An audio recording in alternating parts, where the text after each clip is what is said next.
Assalamualaikum warahmatullahi wabarakatuh. Waalaikumsalam warahmatullahi wabarakatuh. Alhamdulillahirabbil alamin. Kita panjatkan puji syukur kita kehadirat Allah Subhanahu wa taala. Pada siang ini kita dapat berkumpul dalam rangka acara pembiayasan budaya positif. Kedua kalinya salawat beserta salam tak lupa pula kita sanjungkan kehadiran Nabi Agung Muhammad SAW yang telah kita nantikan syafaatnya di yaumil qiyamah.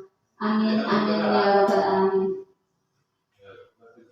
Yang terhormat Kepala Sekolah SDN 3 Padang Cahya, yang terhormat Bapak Haikal Arifin, yang terhormat Bapak Ibu Guru Dewan Guru SDN 3 Padang Cahya. Marilah kita buka acara pada siang ini dengan membaca lafaz basmalah. Bismillahirrahmanirrahim. Acara yang kedua menyanyikan lagu Indonesia Raya yang akan dipimpin oleh Ibu Putri Wulandari. Waktunya kami persilahkan.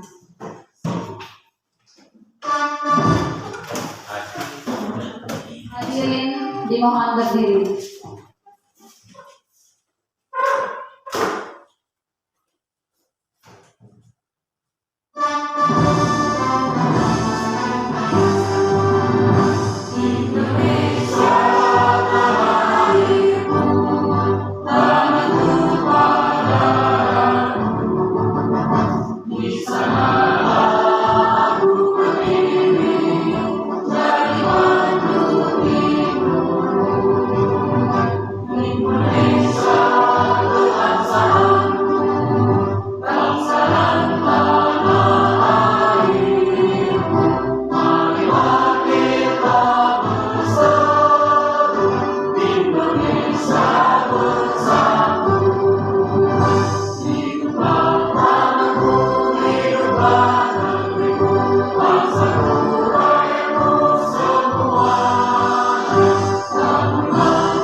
Dipersilakan dulu kembali.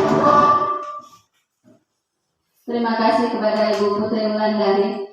Untuk acara selanjutnya sambutan yang akan disampaikan oleh Kepala Sekolah SDN 3 Padang Cahya kepada Bapak Ruslan, kami persilahkan. Bismillahirrahmanirrahim. Assalamualaikum warahmatullahi wabarakatuh. Yang saya hormati Bapak Haikal Arifin, Guru Penggerak Angkatan ke-9 yang sempat hadir pada kesempatan berbahagia ini. Yang saya hormati Pak Amirza Prasiska, Guru Penggerak Angkatan ke-10, dan yang saya hormati Bapak Ibu Dewan Guru SD Negeri 3 Padang Cahya yang sempat hadir pada kesempatan yang berbahagia ini. Alhamdulillah, kami syukur kita karena Allah SWT karena pada pagi yang berbahagia ini kita masih diberi nikmat sehat, nikmat kesempatan sehingga kita bisa melaksanakan acara yang baik ini. Bapak Ibu semuanya saya hormati, hari ini kita menghadiri pengibasan budaya positif yang akan dilaksanakan oleh Bapak Amirza Prasiska SPD dalam program guru penggerak angkatan ke-10.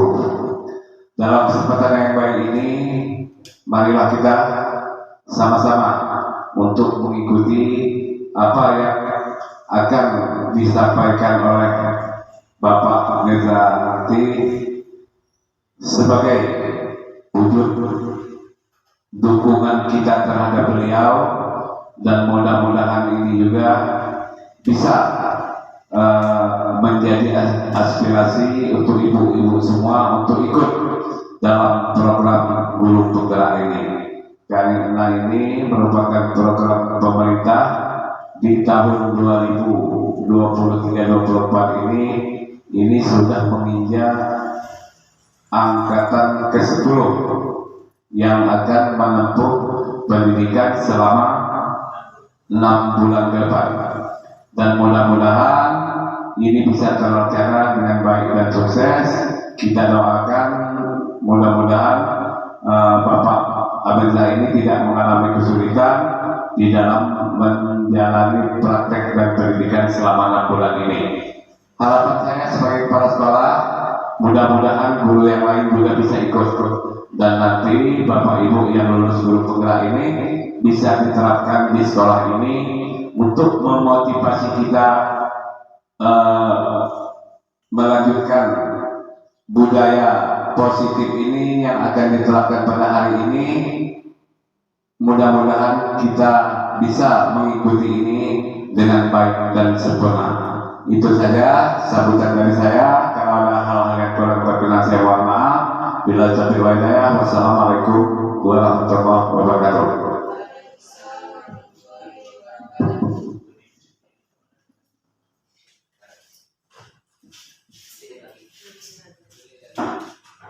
Terima kasih kepada Bapak Ruslan yang sudah menyampaikan sambutan. Acara selanjutnya, acara inti yang akan disampaikan oleh Bapak Amirza Francisca SPD. Pada beliau kami persilahkan.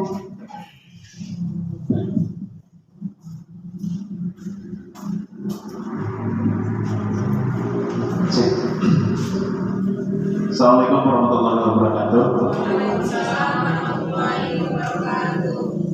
Terima kasih. Pertama sekali kami saya ucapkan terima kasih kepada kepala sekolah yang sudah mendukung dan berkesempatan hadir juga. Kawan rekan saya dari Lombok, saudara Haikal Arifin, sekretariat angkatan 9, dan rekan-rekan guru yang ada di SD3. Jadi pada hari ini saya akan berbagi, bukan mau menggurui atau mengajari, tapi akan berbagi pengalaman tentang budaya positif. Sebetulnya setelah saya mengikuti materi budaya positif ini, kita sebenarnya sudah melaksanakan semua yang akan dibahas ini. Hanya saja mungkin selama ini kita tidak tahu penamaan atau pelabelannya. Baik. Terus pembahasan kita ada 8 poin. Yang pertama, perubahan paradigma belajar. Nanti kita akan membahas tentang perubahan paradigma belajar, kemudian uraian tentang disiplin positif, nilai-nilai kebajikan, yang selanjutnya kebutuhan dasar manusia, motivasi perilaku manusia, posisi kontrol guru. Nah, di sini nanti akan lebih detail kita sebagai guru apa. Selanjutnya keyakinan kelas, nanti juga akan dibahas menggantikan peraturan kelas. Yang terakhir, segitiga restitusi atau penyelesaian masalah terhadap anak yang bermasalah. Oke. Yang pertama, Bapak Ibu, pembelajaran dengan paradigma baru. Jadi uraiannya, pembelajaran dengan paradigma baru merupakan pembelajaran yang dirancang berdasarkan prinsip pembelajaran diferensiasi. Jadi kalau Bapak Ibu, saya yakini sudah berselancar di PNM, maka tidak asing lagi dengan namanya diferensiasi. Karena fokus pembahasan di PNM itu banyak dibahas tentang diferensiasi. Apa itu diferensiasi? Diferensiasi itu adalah paradigma baru dalam pendidikan yang bertujuan untuk menekankan pada pengembangan keterampilan seperti keterampilan berpikir kritis, kreativitas, kolaborasi, komunikasi, memecah masalah, literasi digital dan itu semua untuk mewujudkan profil pelajar Pancasila. Jadi fokusnya pada pembahasan diferensiasi ini adalah pembelajaran yang berpusat kepada murid dengan memperhatikan kebutuhan murid. Karena kita tidak menyadari bahwa yang kita akan sampaikan materi dalam murid itu, keinginan kita dengan kebutuhan murid itu tidak kita perhatikan, sebenarnya berbeda. Nah, profil pelajar Pancasila ada 6. Tentu tidak asing lagi: beriman, bertakwa kepada Tuhan Yang Maha Esa, berakhlak mulia, berkebinekaan global, gotong royong, kreatif, berakhlak kritis, dan mandiri. Next. Nah, yang buru-buru sebelumnya, ya, berkebinekaan global itu mengenal dan menghargai budaya. Jadi kita harus punya tantangan sebagai guru mengenalkan budaya selain budaya yang ada di sekitarnya. Seumpama kalau kita di Pematang Liu ini banyak yang bersuku Jawa, boleh kita perkenalkan tentang kebudayaan Palembang atau Bengkulu. Syukur-syukur kalau kita bisa memperkenalkan budaya yang ada di Papua. Komunikasi dan interaksi antar budaya, refleksi tanggung jawab, pengalaman kebinekaan, berkeadilan sosial. Intinya fokusnya kepada budaya. Selanjutnya, beriman, bertakwa kepada Tuhan Yang Maha Esa. Tentu ini bukan tanggung jawab guru agama saja, tapi kita semua sebagai guru harus menuntut anak-anak biar berakhlak, akhlaknya beragama, berkepribadian kepada sesama manusia, kepada alam dan bernegara. Jadi tanggung jawabnya anak itu bukan hanya kepada agama, tapi kepada diri dia sendiri, kemudian kepada sesama dan alam lingkungannya, dan berakhlak kepada negara juga. Yang kolaborasi, yang bergotong royong, tentu anak itu kita tuntut juga agar mampu membangun kerjasama, baik sesama mereka, sesama dengan guru maupun semua warga. Kemudian kreatif, tentu guru juga punya ide-ide ya cemerlang untuk menumbuhkan kreatif murid. Selanjutnya berakhlak kritis, memperoleh dan proses informasi dan gagasan. Itu tentu datangnya dari gurunya. Yang terakhir mandiri, pemahaman diri dan situasi yang dihadapinya. Next. Ya, ini teori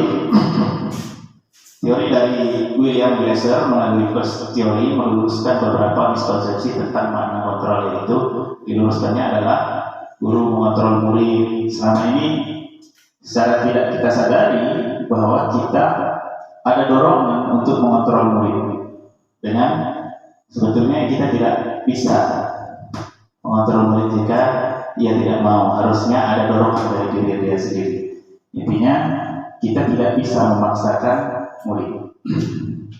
Penguatan positif, efektif dan bermanfaat, semisal bujukan dan nasihat-nasihat. Jika terlalu dalam, murid bisa ketergantungan dan tidak mandiri dalam mengontrol dirinya. Yang terakhir, orang dewasa memiliki hak untuk memaksa. Itu tidak termasuk yang dicita-citakan. Tentu dia harus diberi pilihan, menentukan pilihan dan haknya masing-masing sebagai manusia. Itu peran kita sebagai guru untuk mewujudkannya terus. Nah, mengubah paradigma stimulus respon ke stimulus kontrol. Jadi selama ini kenyataannya banyak, semoga di sekolah kita sudah tidak ada, bahwa realitasnya yang kita pikirkan sebagai guru, kebutuhan kita itu sama, tapi dalam teori kontrol sebenarnya tidak, itu berbeda. Kebutuhan kita itu sebenarnya setiap individu berbeda. Kemudian semua orang melihat hal yang sama, satu pandangan misalnya, tapi Tapi dalam teori kontrol sebenarnya setiap orang itu punya gambaran yang berbeda-beda. Kita mencoba mengubah orang lain agar berpandangan sama dengan kita.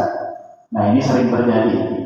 Kalau kita misalnya membenci seseorang, sering kita mempengaruhi pikiran dia agar dia ikut membenci orang tersebut. Sebenarnya ini yang harus digeserkan, bahwa kita berusaha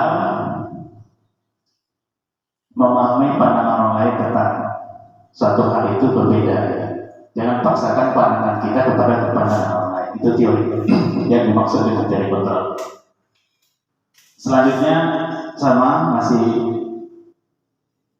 sampai di model berpikir, kita mikirnya menang kalah, tapi kalau teori kontrol modelnya berpikir menang-menang. Terus ya, itu tadi tentang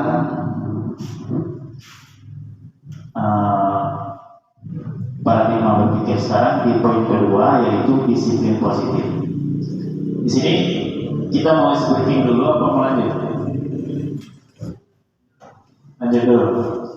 Disiplin positif. Disiplin positif itu berasal dari kata disiplina, yang berarti belajar. Disiplin mengacu pada disiplin diri yang memiliki tanggung jawab terhadap apa yang dilakukannya berdasarkan nilai-nilai yang dia yakini. Disiplin positif merupakan salah satu cara penerapan disiplin yang bertujuan untuk menumbuhkan kesadaran serta memberdayakan peserta didik tanpa imbalan, penghargaan atau reward, atau ancaman atau hukuman. Jadi penekanannya lebih kepada kesadaran yang lahir dari dalam dirinya, bukan dari tekanan dari luar dirinya.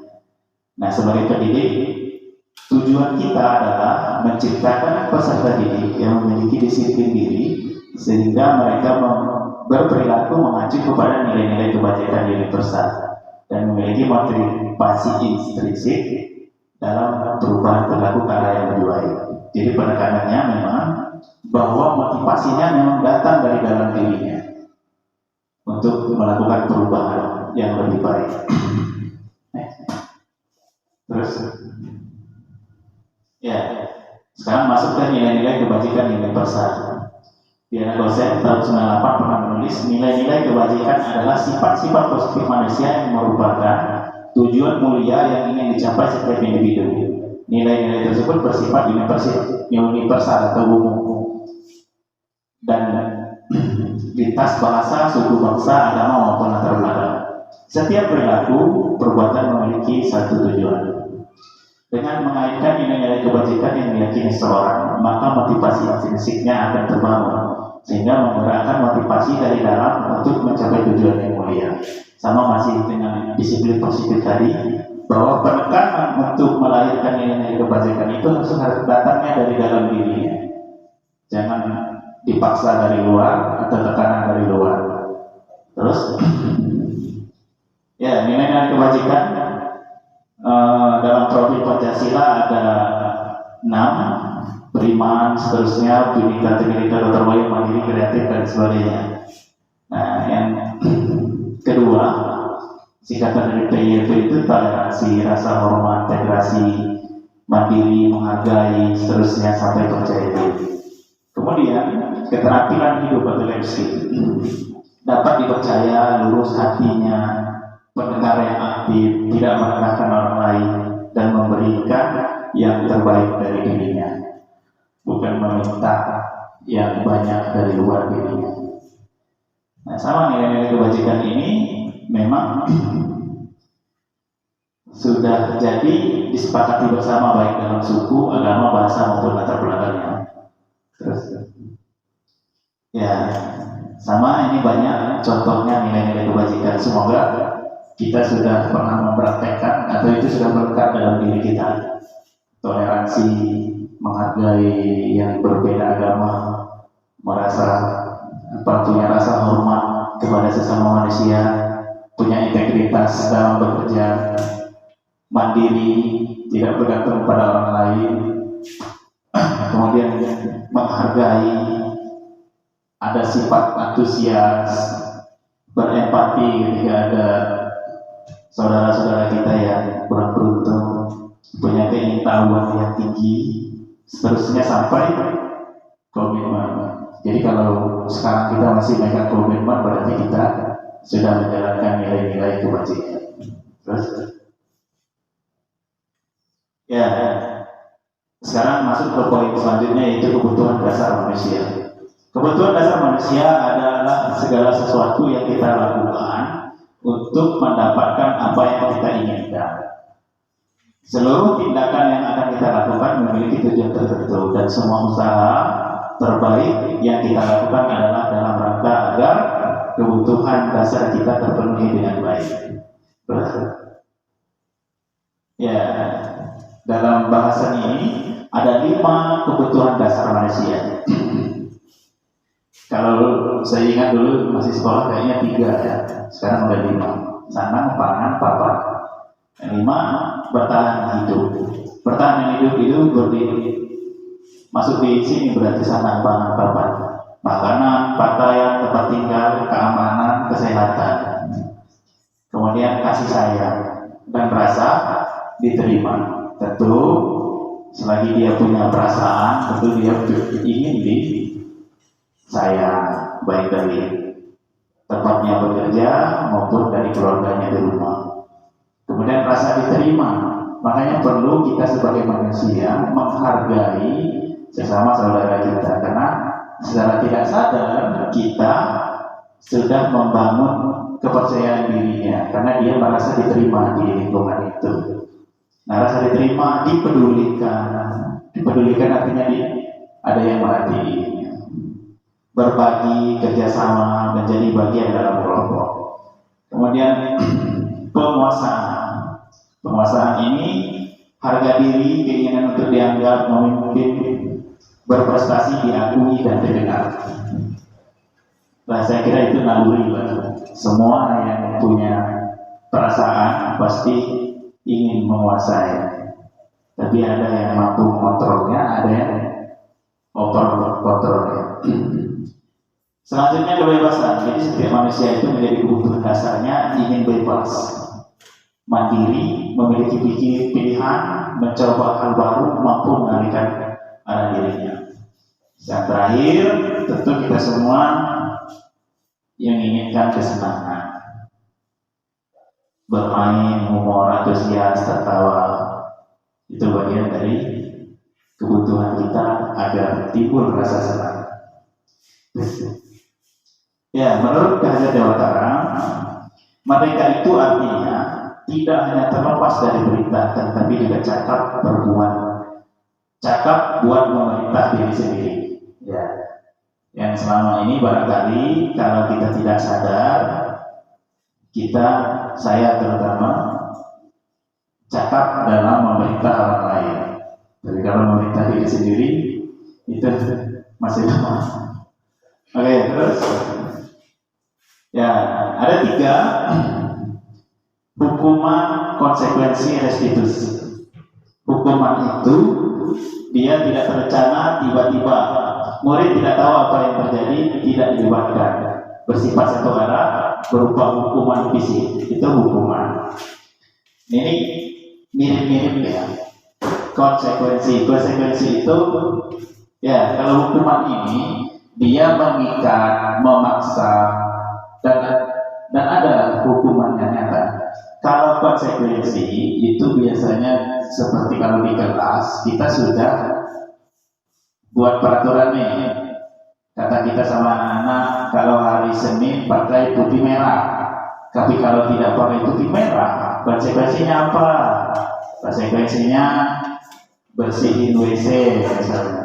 Itu konsekuensi. Jadi ada hukuman, ada akibat dari yang dia sepakati. Apa dampaknya? Murid dibuat tidak nyaman. Kemudian sikap guru selalu memonitor murid, kayak pengawas, kayak mandor. Jadi perannya bukan guru, tapi perannya sebagai mandor. Dan tugasnya memonitor. Kalau restitusi itu proses menciptakan kondisi bagi murid untuk memperbaiki kesalahan. proses kolaboratif yang mengajarkan murid untuk mencari solusi permasalahan tanpa paksaan. Nanti kita lebih fokus kepada restitusi, karena hukuman dan konsekuensi itu sudah kita lakukan.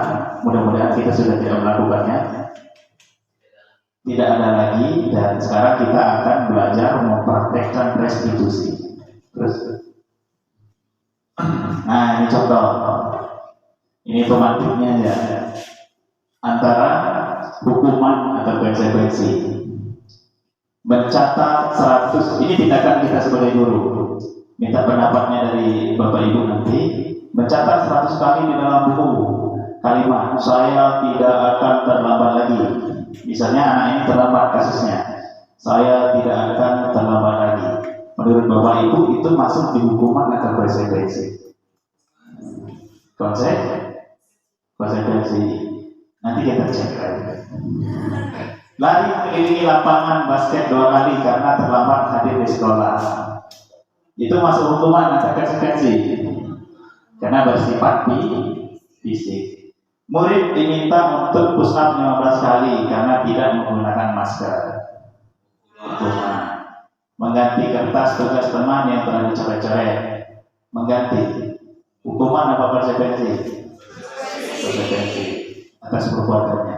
Membersihkan tumpahan air di meja tulis karena disenggol pada saat belajar. Membersihkan tumpahan air, kira-kira ini konsekuensi. Kemudian murid disuruh untuk tidak mengenakan sepatu seharian di sekolah karena tidak menggunakan sepatu hitam. Lari mengelilingi lapangan basket 2 kali. Coba kita cek. Ya, banyak yang salah, banyak yang keliru. Oke, terus hukuman. Ya, kita seperti yang saya bilang tadi, fokusnya pada restitusi. Restitusi adalah proses menciptakan kondisi bagi murid untuk memperbaiki kesalahan mereka. Jadi kalau ada murid ini melakukan kesalahan, kita bertugas untuk menciptakan kondisi bagi murid untuk memperbaiki kesalahan mereka, sehingga mereka bisa kembali pada kelompok mereka dengan karakter yang lebih kuat. Restitusi juga merupakan proses kolaboratif yang mengajarkan murid untuk mencari solusi dari masalahnya sendiri dan membuat murid berpikir tentang orang seperti apa yang mereka ingin menjadi, dan membantu murid berpikir tentang orang seperti apa yang mereka ingin menjadi tujuan mulia, dan bagaimana mereka harus memperlakukan orang lain. Itu dari tulisan dosen di buku yang terbit 2004. Nah, ciri-cirinya ada 9. Siapa ini? Ada 9 ciri-ciri restitusi. Yang pertama, bukan untuk menebus kesalahan, namun untuk belajar dari kesalahan. Yang kedua, memperbaiki hubungan.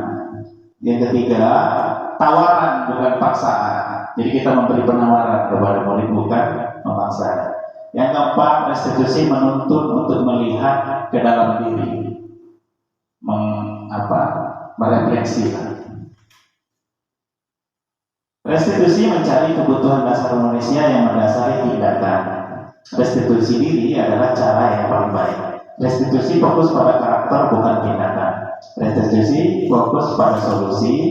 Restitusi mengembalikan murid yang berbuat salah kepada kelompoknya. Jadi kita ciptakan dia agar kembali itu dengan rasa percaya diri masih kuat, bukan dia pulang ke kelompoknya dalam keadaan down. Terus, ya ini identitas sukses dan identitas gagal. Perilaku pasif kalau dia hukuman, agresif meningkat. Kalau kita berikan hukuman, kalau anak itu kita beri misalnya hukuman fisik, perilakunya di depan kita memang tidak melawan, tetapi dia akan lebih agresif. Tapi kalau konsekuensi, penguatannya hanya bertahan dalam jangka waktu pendek. Di pada saat itu dia dilakukan ininya yang kita bebankan ke dia, tapi berikutnya akan diulangi lagi. Tapi kalau restitusi, masalah terpecahkan kalau benar berjalan. Kemudian yang kedua, misalnya sistem tidak akan berjalan bila murid tidak takut. Ya, kalau kita menebar hukuman, biasanya dia hanya patuh di depan kita, tidak datang kesadarannya untuk melakukan perbuatannya. Kalau konsekuensi memerlukan tadi pengawasan, sama, karena tidak dari kesadarannya, maka dia melakukan itu karena takut dilihat, takut ketahuan. Jadi dia tidak patuh dengan apa yang menjadi kebiasaan baik di sekolah. Kalau dalam restitusi, murid belajar bertanggung jawab untuk perilakunya. Jadi kembali itu fokusnya adalah kesadaran dari dalam muridnya. Yang terakhir, berlaku hanya pada sebuah institusi, tidak berlanjut pada kehidupan nyata. Jadi kalau dia betul hukuman tadi, contoh anak-anak kita itu, kalau dia sudah kita biasakan dihukum di sekolah, maka pulang keluar dari SDN 3 Parancaya ini, kebiasaan itu akan terulang. Misalnya dia sering melanggar, kita hukum. Kalau dia langgar peraturan, kita hukum. Pulang keluar dari institusi, dari sekolah kita, dia akan mengulang perbuatannya. Kalau konsekuensi, membantu penerapan mengikuti peraturan dalam masyarakat, itu pura-pura karena takut ada konsekuensinya. Contoh kalau di masyarakat kita ada ronda malam misalnya, kalau kita tidak mengikutinya, konsekuensinya diabaikan oleh masyarakat misalnya. Jadi maka ikut dengan tidak terpaksa karena takut ada konsekuensinya. Tapi kalau dengan membangun restitusi, fokus pada pemecahan masalah dalam waktu yang jangka panjang, ini yang berat, karena kita akan membangun kesadaran dari dalam diri. Terus sama terus ya, motivasi perilaku manusia untuk menghindari ketidaknyamanan. Itu motivasi itu ada dua. Motivasi berasal dari bahasa Latin yang berarti dorongan. Jadi dorongan itu ada dua. Kalau bahasa kerennya itu ada motivasi ekstrinsik dan ada motivasi intrinsik. Ekstrinsik itu motivasi itu datangnya dari luar diri. Dan kalau motivasi intrinsik itu dari dalam dirinya. Sederhananya, anak-anak itu ingin misalnya ingin berprestasi. Kalau dia inginnya dari dalam dirinya, berarti itu motivasi dari dalamnya. Tapi kalau dia ingin prestasi karena ingin dapat hadiah, ingin diakui, kemudian ada imbalan atau iming-iming dari bapaknya bahwa kalau Nikku juara, kalau kamu juara akan dibeliin HP, ya. Itu iming-iming. Jadi motivasi itu disebut motivasi ekstrinsik atau dari luar. Jadi kalau dari dalam namanya intrinsik. Terus motivasi perilaku manusia, misalnya motivasi eksternal. Apa yang akan terjadi apabila saya tidak melakukannya? Itu motivasinya dari luar. Dia akan merasa ketakutan kalau tidak dilakukan, ada sesuatu yang akan menimpa dirinya, maka dia semangat melakukannya. Itu motivasi dari luar. Sebenarnya itu tidak nyaman. Yang kedua, apa yang akan saya dapat apabila saya melakukannya? Itu masih motivasi internal, karena dia memperhitungkan apa yang akan dia dapat kalau dilakukan. Yang terakhir, untuk menghargai diri sendiri, saya menjadi orang yang seperti apa bila saya melakukannya. Itu dari dalam diri, karena dia memikirkan diri. Jadi bergeraknya itu karena dia mikirin dirinya sendiri. Terus kadang kita terjebak oleh motivasi eksternal. Kalau dalam buku ini Dia mengemukakan baik penghargaan maupun hukuman adalah cara-cara mengontrol perilaku seorang yang menghancurkan potensi untuk pembelajaran sesungguhnya. Lebih lanjut, Kon mengemukakan bahwa penghargaan memiliki pengaruh jangka pendek dan jangka panjang. Penghargaan tidak efektif. Penghargaan dapat mengurangi kecepatan, menurunkan kualitas, mematikan kreativitas, bahkan penghargaan dapat merusak hubungan. Kenapa merusak hubungan? Karena akan ada persaingan di situ. Baik, enak kalau siap mentalnya. Kalau nggak siap, akan ada gesekan, ada iri-irian. Seorang murid yang memiliki motivasi dari dalam, maka akan selalu berupaya untuk menjadi yang terbaik versi mereka, versi murid maksudnya. Ada penghargaan ataupun tidak ada yang mengawasi ataupun tidak, pasti semua akan dilakukan semaksimal mungkin, sebaik mungkin. Itu kalau motivasinya dari dalam.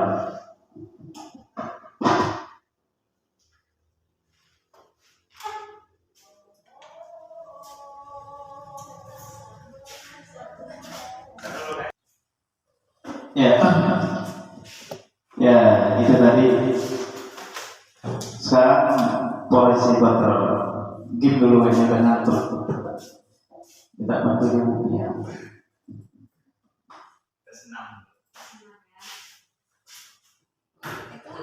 Oh, di jam mana senam? Hah? Oh, di jam. Cek. Ya, biar. Udah ngantuk dulu. Jangan ngantuk. Berdiri dulu.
Satu.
Enggak, guys. Cek. Ya, kembali ke laptop. Jadi sudah ngantuk ibu-ibu? Sudah. 5 posisi kontrol guru. Yang pertama penghukum, yang kedua pembuat merasa bersalah, yang ketiga teman, yang keempat pemantau, yang kelima adalah manajer. Mari kita telusuri. Penghukum, seorang penghukum bisa menggunakan hukuman fisik maupun verbal. Guru-guru yang menerapkan posisi penghukum akan berkata, patuh pada aturan saya, atau awas, kamu selalu saja salah. Yang sering kita lakukan, selalu pasti selalu yang terakhir selesai. Misalnya kita bicarakan itu sama murid, berarti kita sebagai penghukum. Guru seperti ini senantiasa percaya hanya ada satu cara agar pembelajaran bisa berhasil, yaitu dengan cara dia atau maksa. Terus, ya, yang kedua kategorinya pembuat merasa bersalah. Pada posisi ini biasanya guru akan bersuara lebih lembut. Kata-kata yang keluar dengan lembut akan seperti ini. Ibu sangat kecewa sekali dengan kamu. Kemudian, berapa kali Bapak harus memberitahu kamu ya? Sebenarnya lembut, tetapi itu bermakna bagi anak, itu mereka merasa, bagi murid merasa bersalah. Gimana coba kalau orang tua kamu tahu kamu membuat begini, misalnya ini melakukan kesalahan. Di posisi ini, murid akan memiliki penilaian diri yang buruk tentang diri mereka. Murid merasa tidak dihargai, tidak berharga, dan telah mengecewakan orang-orang yang disayanginya.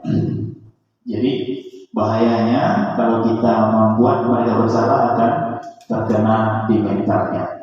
Terus teman, nah kalau kita posisi sebagai teman, guru pada posisi ini tidak akan menyakiti murid, namun tetap berupaya mengontrol murid melalui persuasi.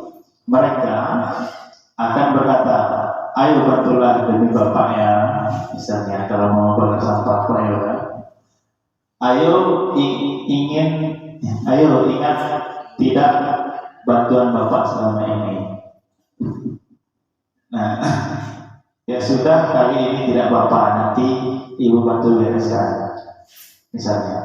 Nah, posisi guru sebagai teman mempunyai hal positif dan negatif. Terus, nah, manajer. Posisi terakhir adalah manajer. Oh, pemantau dulu tersebut. Coba next. Ya. Pemantau berarti mengawasi. Pada saat kita mengawasi, kita bertanggung jawab atas perilaku orang-orang yang kita awasi. Posisi pemantau berdasarkan pada peraturan-peraturan dan konsekuensi. Pertanyaan yang diajukan seorang pemantau, peraturannya apa? Nah, itu pemantau. Apa yang telah kamu lakukan? Sanksi atau konsekuensinya apa? Nah, itu posisi pemantau. Coba lagi. Nah, ini manajer. Manajer adalah posisi di mana guru berbuat sesuatu bersama murid, mempersilahkan murid mempertanggungjawabkan perilakunya, mendukung murid agar dapat menemukan solusi atas permasalahannya sendiri. Nah, seorang manajer akan berkata, apa yang kita yakini? Apakah kamu meyakininya? Apakah kamu meyakininya? Apakah kamu bersedia memperbaikinya? Jika kamu memperbaiki hal ini menunjukkan apa tentang dirimu? Apa rencana kamu untuk memperbaiki hal ini? Jadi posisi sebagai manajer, dia tidak menyalahkan. Terus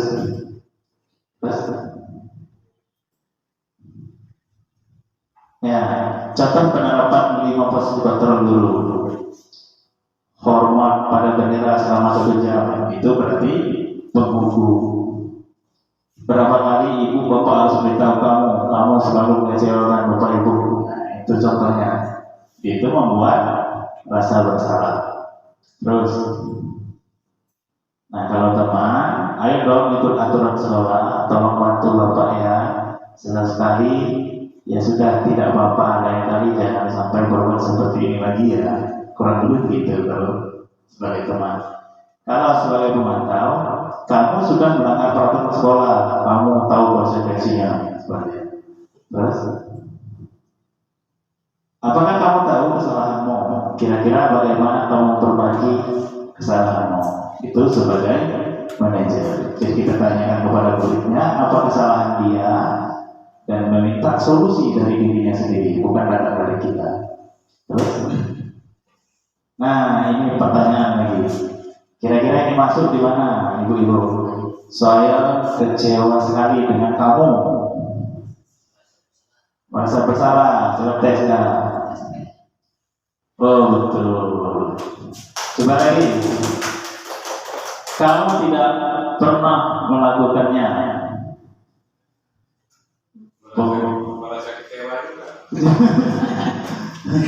Apa kira-kira? Penghukum atau pemantau atau manajer atau teman? Pemantau, coba cek Pak Yoga. Penghukum. Terus, apa rencanamu untuk menyelesaikan masalah ini? Manajer. Karena kita menanyakan solusi dari dia. Terus, ayolah lakukan demi Bapak. Itu teman. Nyangkut berarti. Terus, kamu tidak pernah mendapat nilai jika tidak mengerjakan tugas. Pemantau, penghukuman. Pemantau. Terus, ya, sekarang kita masuk ke keyakinan kelas. Inilah yang membedakan keyakinan kelas dengan peraturan kelas itu. Kalau peraturan biasanya datang dari gurunya, ditentukan sendiri oleh gurunya dan tidak melibatkan murid. Tapi kalau keyakinan kelas, ini kesepakatan antara murid dengan guru. Mengapa keyakinan kelas? Bukan peraturan kelas, ya. Terus pertanyaan mati. Coba satu pertanyaan aja yang bisa dijawab. Mengapa kita perlu memiliki peraturan tentang menggunakan masker dan mencuci tangan setiap saat?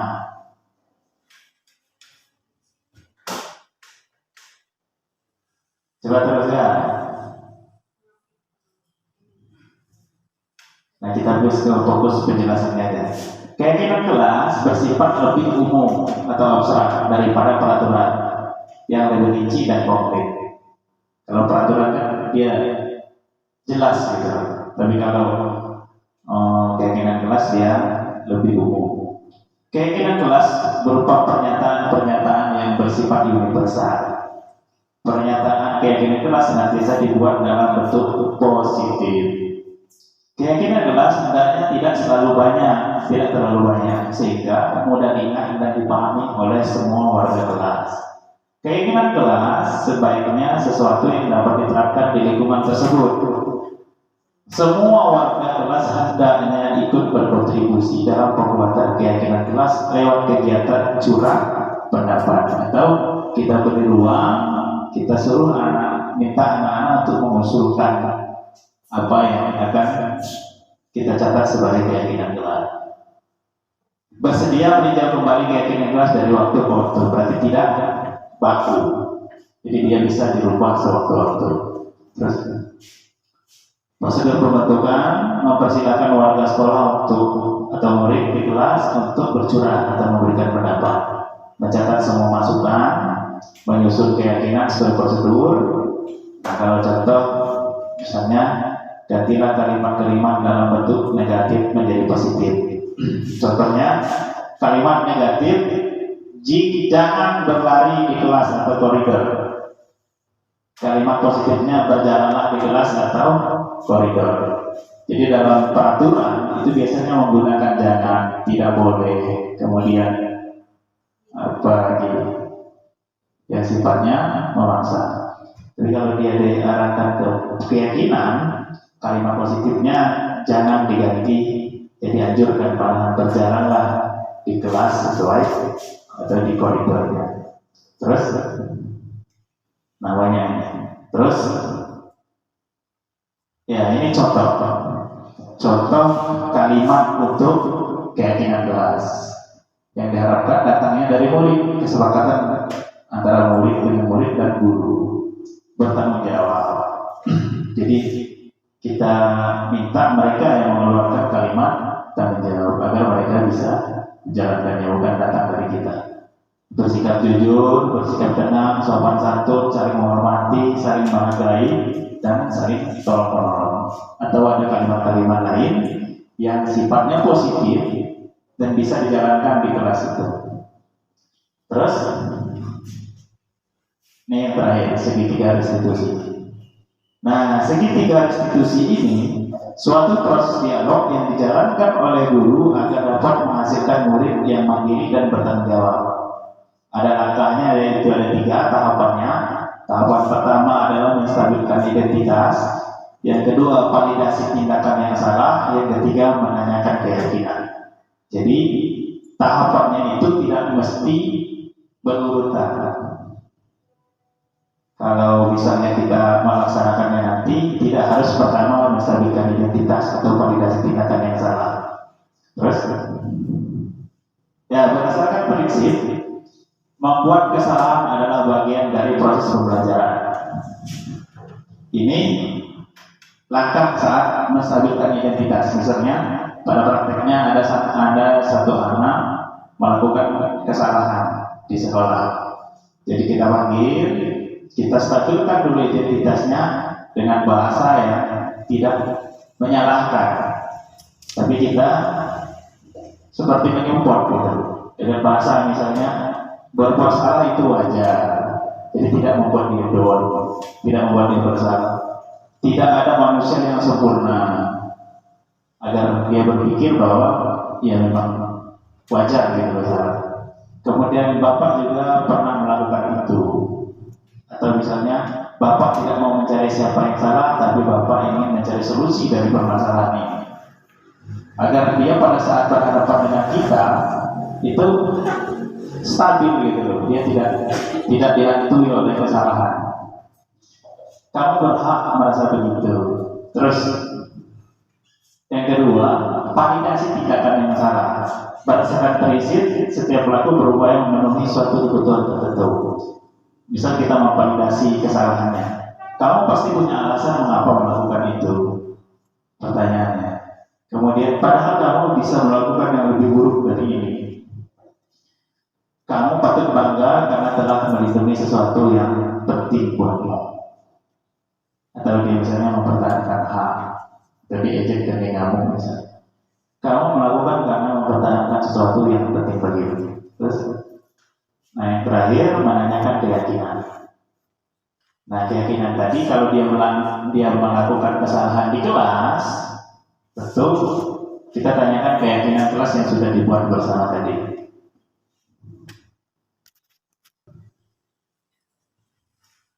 Ya, baik. Yang terakhir adalah refleksi. Untuk refleksi pembelajaran ini, saya minta kesediaan Bapak Haikal memberikan refleksinya selaku senior. Ya, refleksi aja 10 menit.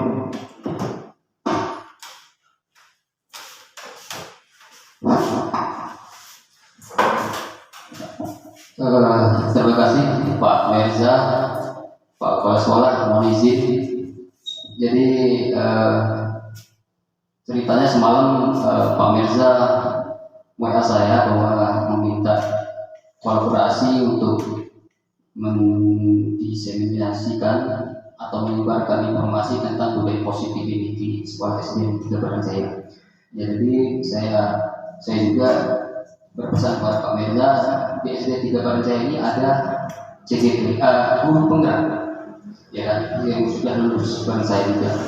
Apa tidak menyalahi kalau saya berbagi dan kolaborasi dengan Bapak? Tentu mudah-mudahan tidak, kata Pak Mirza, karena Maria Ulfa juga ada tugas pelatihan. Jadi Bapak Ibu sekalian, di sini Pak Mirza ini membuat forum untuk menyebarkan informasi tentang budaya positif. Jadi kita sama-sama refleksikan Bapak Ibu. Kira-kira coba kita masing-masing kita coba refleksikan budaya positif ini apakah sudah kita budayakan di kelas kita masing-masing. Itu aja. Di kelas kita masing-masing. Budaya, tentunya saya tidak akan membahas lagi materi-materi yang Bapak Mirza sampaikan karena sudah tersampaikan semua. Ya, saya yakin ibu-ibu, bapak-bapak di sini, dewan guru SD 3 Baranjaya sudah paham lah apa yang disampaikan. Nah, jadi refleksinya budaya positif ini apakah sudah kita budayakan di kelas kita masing-masing? Nah, jadi jawabannya ada pada hati kita masing-masing. Jadi saya juga tidak mau menunjuk Bu Novia bagaimana kelasnya, seperti apa kelas Ibu Rita, seperti apa kelas Ibu Putri. Ya. Di sini ada guru penggerak Ibu Maria Ulfa. Saya yakin dia juga sudah bergerak. Karena guru penggerak setelah lulus 9 bulan dia dididik, diberi pengetahuan, dicekokin pengetahuan yang banyak tentang kepemimpinan, terutama kepemimpinan pembelajaran Bapak Ibu. Nah, jadi setelah dia lulus dari guru penggerak, itulah guru penggerak itu mempunyai nilai dan peran. Jadi Bapak kepala sekolah, kalau di sekolahnya ada guru penggerak, tidak ada gerakan, wajar Bapak menegur dan mempunyai reaksi. Nah, itu aja. Karena kenapa? Bapak kepala sekolah sudah mengizinkan selama 9 bulan untuk ikut pelatihan. Sebelum dia mendaftar, dia minta surat izin, ya kan? Dia upload di LMSB si PKB-nya untuk mendaftar CGT. Jadi kepala sekolah, atasan kita di sekolah yang ada guru penggerak, ketika dia lulus tidak ada gerakan sama sekali, bahkan dia adem ayem, merasa saya istirahat dulu setelah ini, wajar kepala sekolah atasan bereaksi berontak. Dia hak dia mengontrol anak buahnya. Nah, jadi